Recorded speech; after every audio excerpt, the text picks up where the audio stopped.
할렐루야. 하나님의 크신 사랑과 은혜, 그리고 그분의 따뜻한 위로와 또 평안, 능력, 그리고 그분의 세심한 돌보심이 오늘도 이곳에 있는 여러분과 여러분 가정 위에 차고 넘치시기를 먼저 예수님의 이름으로 축원합니다. 우리 옆에 분에게 이렇게 인사하며 말씀해 주시기 바랍니다. 감각을 살립시다. 감각을 살려야 됩니다. 어떤 감각이 살아있어야 되는가? 우리 지난주 말씀이었습니다. 말씀에 대한 감각이 살아있어야 됩니다. 말씀에 대한 감각이라는 것은 말씀을 듣거나 읽어갈 때에 마음에 느껴지는 것을 말합니다. 그래서 그 말씀에 대해 그 느낌대로 반응을 하게 되는 것을 말합니다. 징계와 심판의 말씀이 선포될 때에는 두렵고 떨리는 마음이 생겨서 자신을 살피고 회개하고 돌아서게 된다는 것이죠.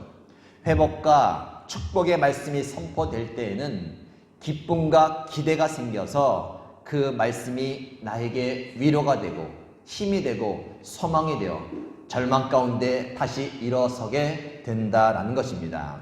이러한 말씀에 대한 감각이 무뎌지면 신앙생활은 그저 형식적이고 몸이 건조해지게 되죠.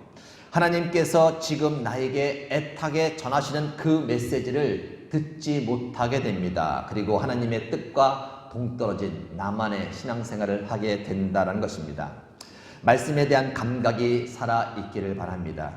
말씀에 대한 감각이 살아있기 위해선 먼저 이 성경 말씀이, 기록된 성경 말씀이 살아계신 하나님의 말씀이라는 것을 믿어야 됩니다. 그리고 그것이 하나님의 말씀이기에 진리이고 그것이 하나님의 말씀이기에 1.1획도 변함없이 그대로 다 이루어질 것이라는 것을 믿어야 합니다.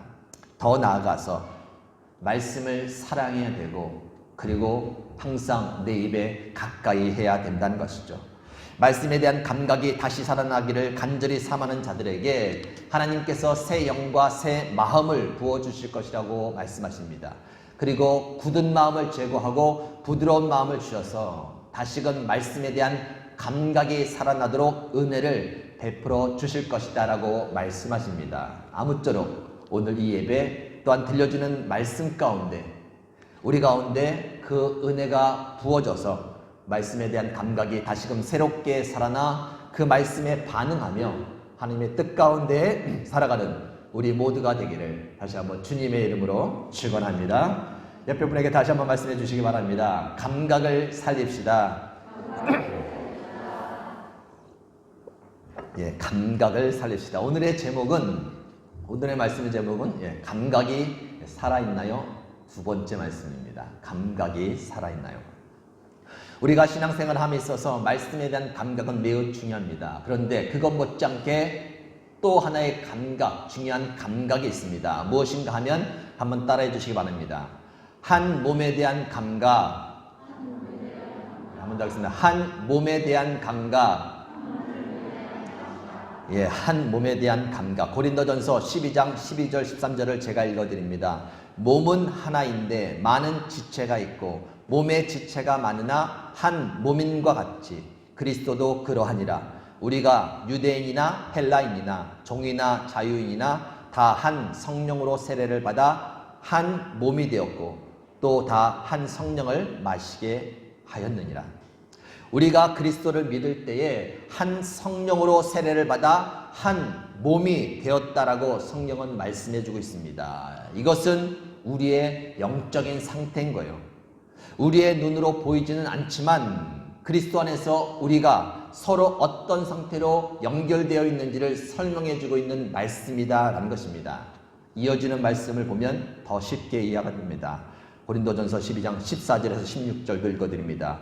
몸은 한 지체뿐만 아니요 여럿이니 만일 발이 이르되 나는 손이 아니니 몸에 붙지 아니하였다 할지라도 이로써 몸에 붙지 아니한 것이 아니요 또 귀가 이르되 나는 눈이 아니니 몸에 붙지 아니하였다 할지라도 이로써 몸에 붙지 아니한 것이 아니니 라고 말씀합니다. 무슨 의미일까요? 나는 너와 다르다고 해서 한 몸이 아니라고 부인해도 소용이 없다라는 거예요. 한 몸이란 것은 모든 성도들이 예수님 안에서 한 몸의 각 지체로서 서로 연결되어 붙어 있다는 것을 말하는 겁니다. 발과 발이 손과 다르다고 해서 나는 몸에 붙어 있지 않다라고 말해봤자 소용이 없다라는 것이죠. 발도 역시 손과 함께 몸에 붙어 있는 겁니다. 귀가 눈과 함께 있고 싶지 않다고 해서 나는 몸에 붙어 있지 않을 거야 라고 말해도 소용이 없다라는 겁니다. 몸에서 귀는 벗어날 수 없다라는 것이죠. 우리가 인정하든 인정하지 않든, 그리고 우리가 좋든 싫든 우리는 이미 모두 영적으로 그리스도 안에서 한 몸에 붙어서 서로 연결되어 있는 각 지체라는 사실을 성경은 우리에게 말씀해주고 있다는 것입니다. 우리 옆에 분에게 이렇게 말씀해 주시기 바랍니다. 우리는 한 몸입니다. 우리는 한 몸입니다. 한 몸. 영적으로 우리는 모두 한 몸에 붙어있는 각 지체라는 사실을 알아야 됩니다. 그런데 그것을 아는 것보다 더 중요한 것이 있습니다. 그것이 오늘 본문 말씀이죠. 오늘 본문 말씀에 25절, 26절 두 절만 같이 한번 읽어보겠습니다. 25, 26절입니다. 시작. 몸 가운데서 분쟁이 없고 오직 여러 지체가 서로 같이 돌보게 하셨느니라. 만일 한 지체가 고통을 받으면 모든 지체가 함께 고통을 받고 한 지체가 영광을 얻으면 모든 지체가 함께 즐거워하느니라. 아멘. 만일 한 지체가 고통을 받으면 모든 지체가 함께 고통받고 한 지체가 영광을 얻으면 모든 지체가 함께 즐거워하느니라. 이것이 무슨 말씀이겠습니까? 우리는 한 몸이기 때문에 어느 한 사람이 고통을 받으면 당연히 모든 사람이 고통을 느끼게 된다라는 것입니다. 만약 한 사람이 잘 되고 기쁜 일이 생기면 당연히 모든 사람이 그로 인해 기쁘고 즐거워지게 된다라는 거예요. 그것이 정상이라는 것입니다. 그리고 이것이 바로 오늘 말씀의 주제인 한 몸에 대한 감각이라는 것입니다. 만약에 어떤 한 사람이 고통을 받고 있는데 나머지 사람들이 전혀 그 고통을 느끼지 못하고 있다. 그렇다면 감각은 죽은 것입니다. 어느새 한 몸에 대한 감각이 무뎌져 버렸다라는 거예요.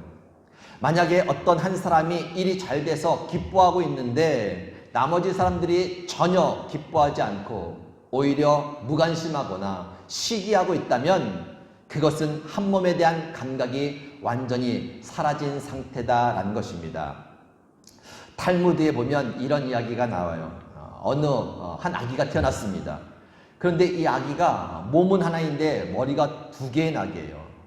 그래서 사람들이 이 아기를 보고 서로 논쟁하기 시작했습니다. 한쪽에서는 이 아기는 머리가 둘이 있으니까 두 아이다. 한쪽에서는 아니다. 머리가 두 개지만 몸이 하나니까 하나이다. 라고 그렇게 이야기하는 겁니다.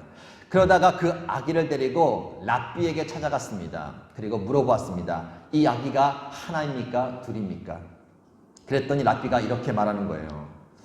한쪽 아기 얼굴에 얼굴볼을 세게 꼬집어 보세요.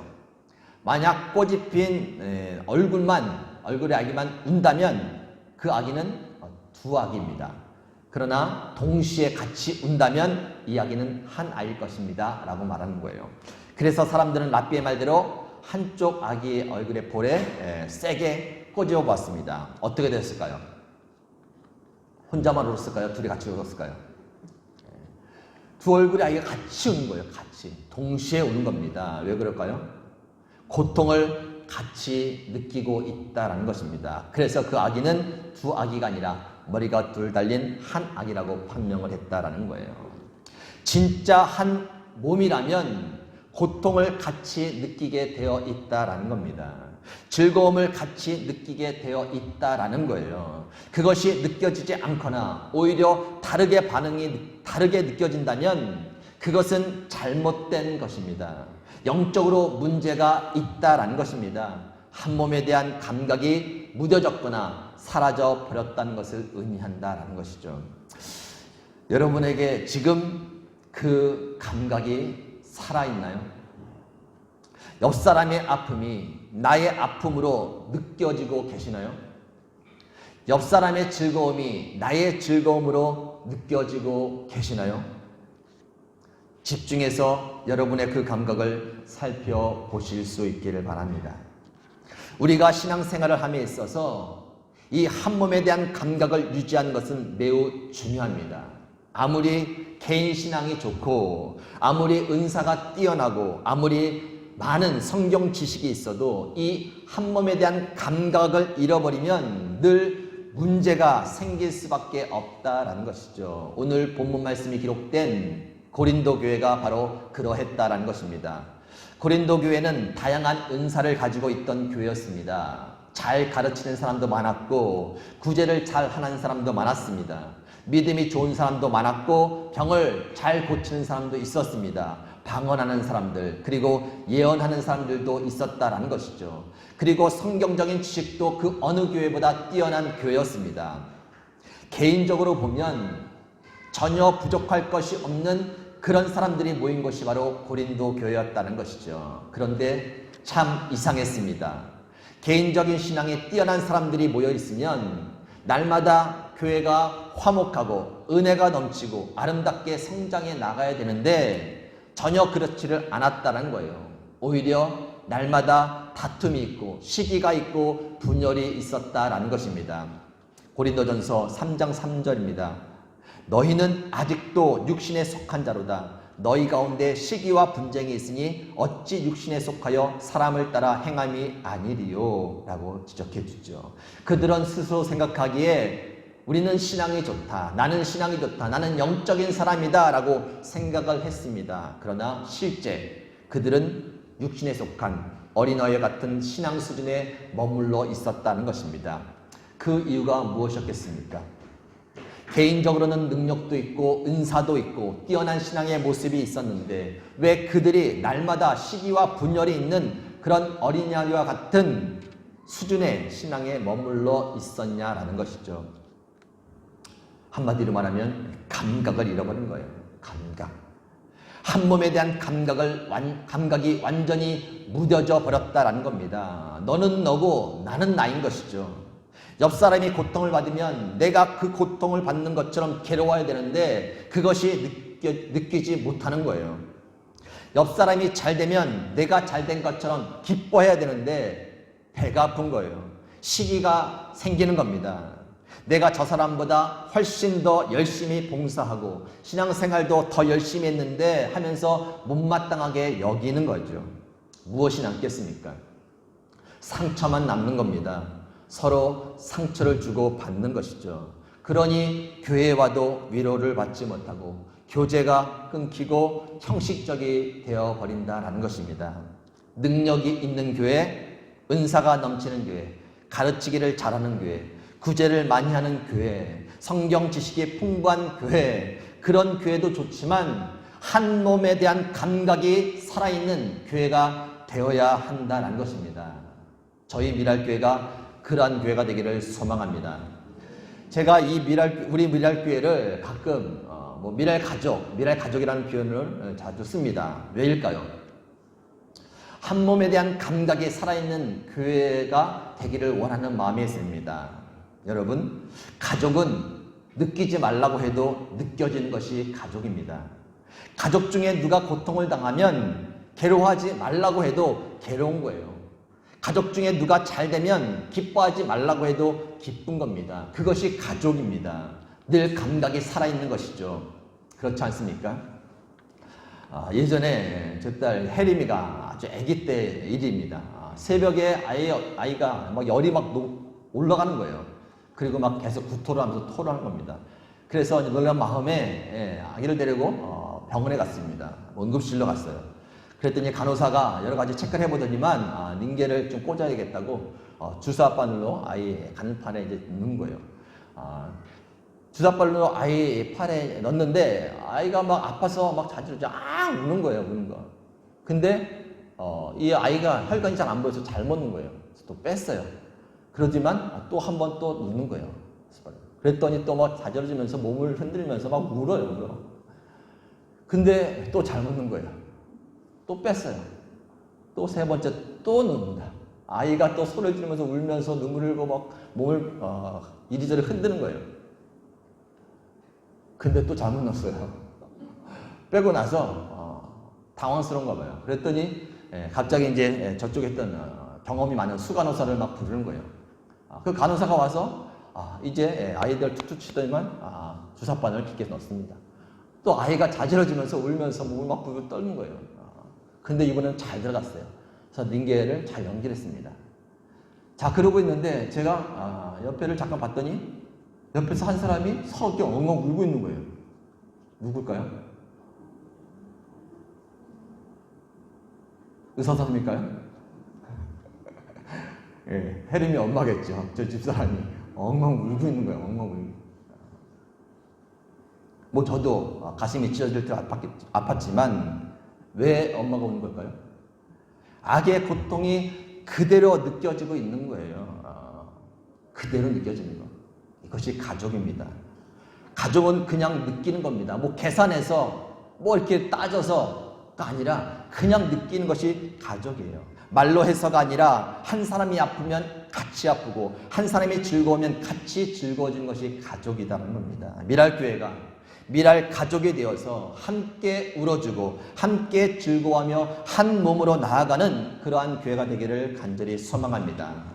어떻게 해야 감각이 살아나는가? 어떻게 해야 무뎌진 내 이 한몸된 감각이 다시금 회복될 수 있는가? 가장 확실한 방법은 기도를 해주는 거예요. 내 문제, 내 가족, 내 자녀만을 위해서 기도하는 것이 아니라 시선을 돌려서 다른 사람의 문제, 다른 사람, 다른 가족, 다른 자녀들을 위해서 기도해 주는 겁니다. 여러분, 사랑을 해야 그 사람을 위해서 기도할 수 있을까요? 아니면 기도하면 그 사람을 사랑하게 될까요? 물론 사랑을 해야 그 사람을 위해 기도해 줄 수 있습니다. 그러나 하나님은 사랑하지 않는 사람들을 위해서도 기도하라고 말씀하십니다. 왜일까요? 사랑하지 않는 사람도 그 사람을 위해서 기도하다 보면 그 사람을 사랑하는 마음이 생기게 되기 때문이에요. 마찬가지입니다. 한 몸에 대한 감각이 있어야 고통과 즐거움을 함께 느낄 수 있지만 그 감각이 무뎌지면 기도해야 됩니다. 다른 사람들을 위해서 기도해야 그 감각이 다시금 살아나서 함께 고통을 느끼고 함께 즐거워할 수 있게 된다라는 것입니다. 지난주 말씀에서 말씀에 대한 감각이 성도들에게도 중요하지만 말씀을 전하는 저에게도 아주 중요한 문제라고 말씀드렸습니다. 말씀에 대한 감각 없이 말씀을 전한다면 단순히 지식만 전하는 것이고 영혼은 메마르게 될 것이기 때문이죠. 그런데 이 문제 또한 그렇습니다. 한 몸에 대한 감각을 잃어버리면 목회자는 끝입니다. 성도들의 아픔과 괴로움이 나의 아픔과 괴로움으로 느껴지지 않는다. 그러면 더 이상 목회를 할 수 없는 것이죠. 실제로 그것 때문에 양심선언을 하고 목회를 그만두는 분도 보았습니다. 어떻게 해야 되는가? 기도밖에 없습니다. 다시 성도 한 사람 한 사람 그리고 가정 한 가정의 이름을 불러가면서 간절히 기도하는 수밖에 없습니다. 그래야 그 감각이 다시금 살아나더라고요. 구역장은 구역원들을 위해서 기도하고 교사는 학생들을 위해서 기도하고 직분자들은 성도들을 위해서 간절히 기도할 때 묻어졌던 한 몸에 대한 감각이 다시금 살아나게 된다라는 것입니다.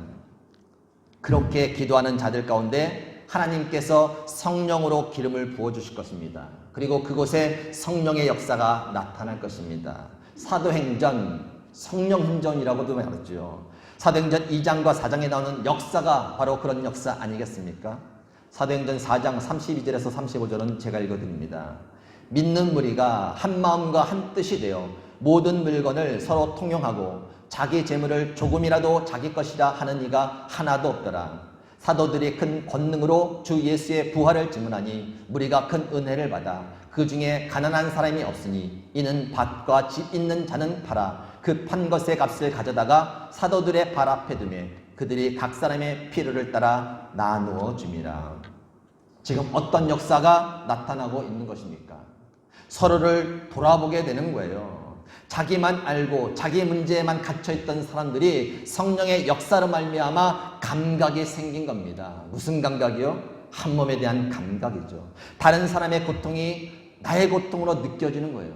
다른 사람의 아픔과 어려움이 나의 아픔과 어려움으로 느껴지기 시작했다는 것이죠. 그것이 성령의 역사였습니다. 그리고 이것이 바로 하나님께서 원하시고 기뻐하시는 교회의 모습이요, 성도의 모습이다라는 거예요.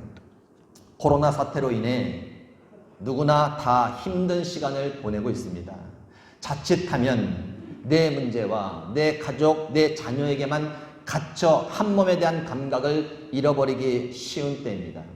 이럴 때일수록 우리는 더욱 주변을 살피며 서로를 위해 관심을 가지고 기도해 주어야 합니다.